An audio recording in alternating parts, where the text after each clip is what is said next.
SCN-41 memulai penyelidikan. Tidak menunggu lama Mahira segera keluar dari kamar Maryam untuk mengambil ponselnya dan menghubungi Abi Hanif juga Biminah. Setelah menyelesaikan panggilannya, Mahira bergegas menuju dapur untuk mengambil segelas air minum untuk dirinya. Asteris. Maryam terlihat begitu menikmati setiap suapan yang diberikan oleh Umi Maya padanya. Rasanya kau sudah lama sekali tidak berkunjung, ucap Umi Maya dengan senyum manis. Umi Maya memilih untuk tidak lagi membahas kejadian yang baru saja menimpa sang putri bungsu, dan memilih menanyakan perihal lain padanya. Maaf Umi, kebetulan di kampus juga sedang padat saat ini, jadi Maryam baru sempat berkunjung, ucap Maryam kemudian dengan rasa tidak enak hati. Tidak masalah nak, Umi tahu, jawab Umi Maya kemudian dengan suara lembut. Maryam tampak lega mendengar jawaban dari Umi Maya. Di saat bersamaan mobil mewah Reza telah masuk dalam halaman rumah Abi Hanif yang terlihat luas namun tidak semua rumah megah milik Reza. Kurang dari 2 jam perjalanan Reza dan Denis hingga akhirnya keduanya tiba di kediaman Abi Hanif. Tanpa menunggu dibukakan pintu, dengan sedikit berlari Reza masuk ke dalam rumah tanpa mengetuk ataupun mengucapkan salam sebelumnya. Dengan langkah jenjang, disusul sang asisten yang berjalan di belakang tubuh tegap Reza. Melihat sosok yang diyakini itu adalah istrinya yang tengah berdiri sendirian di dapur, segera Reza mendekat dan hampir saja memeluk tubuh yang memiliki perawakan seperti Maryam istrinya. Menyadari hal itu dengan sigap Mahira yang tengah mengambil air minum pun segera membalik badan dan mendorong keras tubuh kekar Reza. Seketika Reza merasa terkejut, dengan badan yang terhuyung ke belakang, akibat dorongan yang begitu keras dari Mahira, namun belum sampai terjatuh ke lantai Denis telah sigap menangkap tubuh kekar bos besarnya tersebut. Maaf, Maryam di kamar, ucap Mahira singkat dengan menundukkan wajah.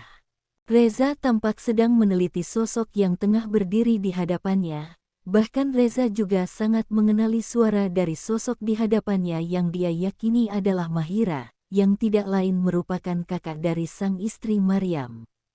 Kau, tunjuk Reza seketika dengan tatapan tajam. Di mana istriku? Ucap Reza dengan suara lantang. Di kamar, ucap Mahira lirih dengan pandangan yang masih menunduk. Tidak ingin berurusan lebih panjang dengan sosok di hadapannya, bergegas Reza menuju kamar Maryam untuk segera mengetahui kabar sang istri.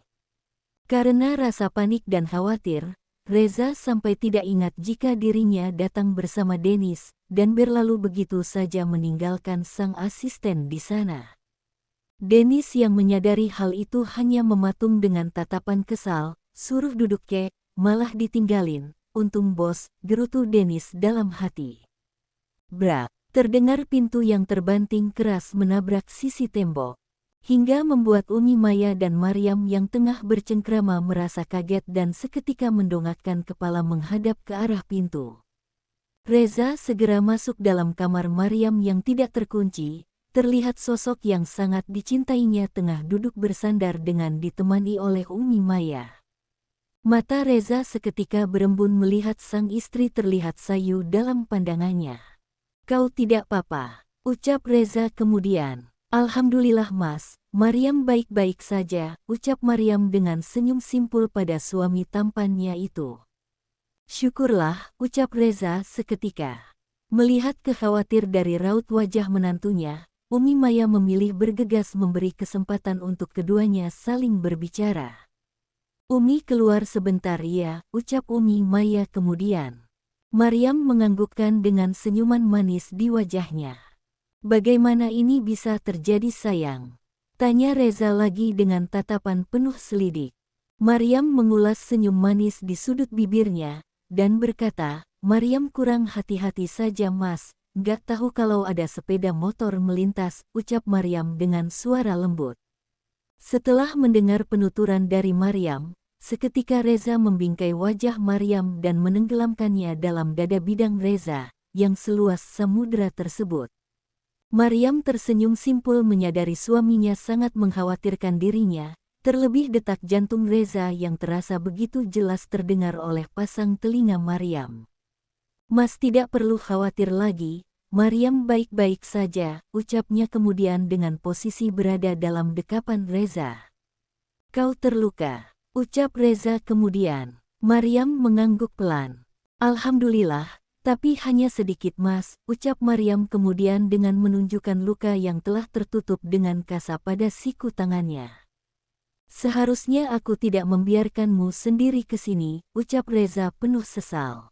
"Mas, Maryam baik-baik saja," ucap Maryam lirih dengan usapan lembut pada dada bidang sang suami, yang masih jelas terdengar gemuruh di dalamnya. Reza tampak menarik nafas dalam dan menghembuskan pelan, sedikit merasa lega, namun tidak dipungkiri dirinya masih merasa hal ini merupakan kesengajaan yang dilakukan oleh seseorang.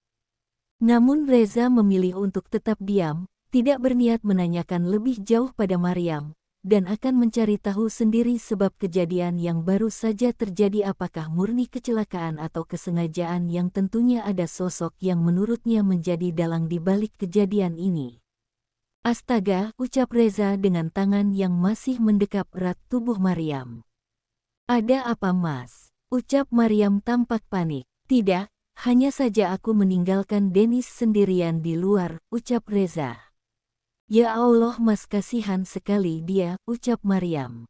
"Biarkan saja, dia bukan anak kecil," ucap Reza datar dengan semakin mengeratkan pelukannya.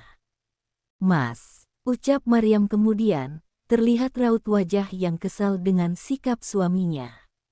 "Baiklah," ucap Reza singkat dengan mengurai pelukannya dan segera mencari keberadaan sang asisten pribadi yang sebelumnya dia tinggalkan. "Silahkan diminum," ucap Mahira lembut dengan pandangan menunduk. "Terima kasih banyak," jawab Dennis dengan mengulas senyum manis di wajahnya, dan tatapan tidak henti meneliti setiap jengkal wanita di hadapannya. Setelah meletakkan secangkir kopi panas untuk Dennis, Mahira segera berlalu meninggalkan Dennis yang tengah duduk di ruang tamu. "Tunggu," ucap Dennis kemudian. Mahira kembali berbalik dan menghadap dengan pandangan menunduk pada sosok Dennis yang tengah berdiri di hadapannya. "Aku Dennis," ucap Dennis seketika dengan mengulurkan tangan kanan pada Mahira dan berusaha mengajak perempuan di hadapannya berkenalan. Menyadari hal itu Mahira sedikit merasa kaget, seketika mengatupkan kedua tangannya di dada dan mengatakan, "Saya Mahira," jawabnya singkat dengan kembali berbalik dan segera berlalu dari hadapan Dennis. Terdengar suara deheman dari arah samping, yang seketika membuat Dennis melonjak kaget. Terlihat sosok sang bos besar tengah berjalan lurus ke arah Dennis berada. "Bos," ucap Dennis kemudian dengan wajah selengekan. "Aku hanya ingin mengingatkan, kau mungkin seamin tapi tidak seiman," ucap Reza bernada ketus. "Dan lagi jangan tertipu dengan wajah polosnya, mungkin saja dia tidak seperti yang kau bayangkan," ucap Reza dengan tatapan dingin. Mendengar ucapan bos besarnya tersebut Dennis hanya menggaruk tengkuknya yang terasa meremang. Menyadari perubahan sikap sang asisten pribadi. "Dan lagi jangan tertipu dengan wajah polosnya, mungkin saja dia tidak seperti yang kau bayangkan," ucap Reza dengan tatapan dingin mengintimidasi. Mendengar ucapan bos besarnya tersebut Dennis hanya menggaruk tengkuknya yang terasa meremang, dengan senyum kelengekan yang entah mengisyaratkan apa. "Assalamualaikum," ucap Abi Hanif yang baru saja masuk ke dalam rumah. "Waalaikumsalam," ucap Reza kemudian dengan mendongak ke arah pintu masuk, memastikan sosok yang baru saja masuk dan mengucapkan salam. "Nak Reza sudah di sini," ucap Abi Hanif tampak lega. "Iya Abi, setelah mendapatkan kabar, saya langsung ke sini," ujar Reza kemudian. Abi Hanif menganggukkan kepala isyarat memahami. "Baiklah, Abi tinggal dulu Nak Reza," ucap Abi Hanif kemudian, dan dibalas anggukan kepala oleh Reza. Setelahnya Abi Hanif berlalu dari hadapan Reza dan Dennis, untuk menuju kamar putri bungsunya Maryam, ingin segera mengetahui kabar putri bungsunya yang sebelumnya dikabarkan mengalami kecelakaan.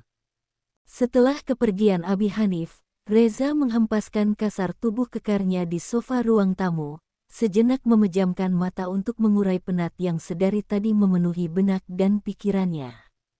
"Dennis," ucap Reza masih dengan posisi mata terpejam. "Ya Tuan," jawab Dennis kemudian, dengan mendekatkan posisi duduknya pada sang bos besar. "Ada tugas untukmu dan Lia," ucap Reza kemudian. "Lian Tuan," ucap Dennis membela sesama teman asistennya tersebut.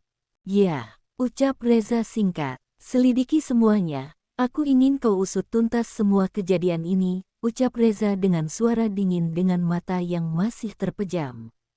"Baik Tuan." Dennis yang telah menyadari tugas apa yang akan diberikan padanya, dengan sigap memberikan kabar pada Lian untuk misi yang baru saja diperintahkan oleh bos besarnya tersebut. Dennis memang merupakan salah satu dari asisten pribadi Reza yang dapat diandalkan, karena memiliki IQ di atas rata-rata. Selain itu sikap sigapnya yang selalu bisa diandalkan membuat Reza merasa puas memperkerjakan Dennis bertahun-tahun lamanya. Di tempat lain, Lian yang telah dihubungi oleh Dennis segera melacak CCTV dari mobil yang dikendarai oleh Pak Roni sebelumnya. Selain itu Lian juga telah meretas CCTV yang ada di sekitar rumah dan halaman rumah mewah milik Reza, guna untuk mendapatkan informasi yang dibutuhkan. Untuk kemana Reza memang sangat bisa diandalkan, dengan memasang setiap CCTV pada semua mobil miliknya, baik di depan maupun pada belakang mobil. Hal itu Reza lakukan karena menyadari akan ada banyak musuh yang selalu mencintai dirinya juga keluarganya. Selain itu juga CCTV yang terpasang pada setiap sudut rumah megahnya. "Nak Dennis menginap saja untuk malam ini," ucap Abi Hanif yang berjalan menghampiri keduanya di ruang tamu, setelah kembali dari kamar Maryam sebelumnya. Dennis yang merasa sungkan seketika melirik ke arah bos besarnya tersebut, dan tampaknya Reza pun mengizinkannya, dengan isyarat anggukan kepala oleh Reza. "Baik Pak Hanif, terima kasih sebelumnya," ucap Dennis dengan raut wajah sumringah. "Baiklah, Bapak akan minta Biminah menyiapkan kamar untuk Nak Dennis," ucap Abi Hanif seraya berlalu dari ruang tamu, dan seketika dibalas anggukan kepala oleh Dennis. Sejujurnya memang inilah yang diharapkan Dennis. Tubuhnya sudah sangat lelah jika harus mengemudi dengan jarak yang lumayan jauh dan dalam kondisi malam hari dengan suasana sepi. Membayangkannya saja Dennis merasa bergidik nyeri jika harus melakukannya sendiri. "Syukurlah, pucuk dicinta ulam pun tiba, ahaha, bisa sambil menyelam minum air nih," gumam Dennis dalam hati dengan senyum yang mengembang di sudut bibirnya. Namun seketika Dennis dibuat takut, melihat tatapan tajam Reza yang sudah bagai mata busur yang siap membidik mangsa. Dennis merasa sedikit was-was. Untuk mengurai rasa canggungnya Dennis hanya tersenyum getir pada sosok bos besarnya tersebut. "Aku sudah memperingatimu," ucap Reza singkat, sembari melenggang pergi meninggalkan Dennis yang masih berada di ruang tamu. Dennis hanya tersenyum canggung, yang menampakkan barisan gigi putih.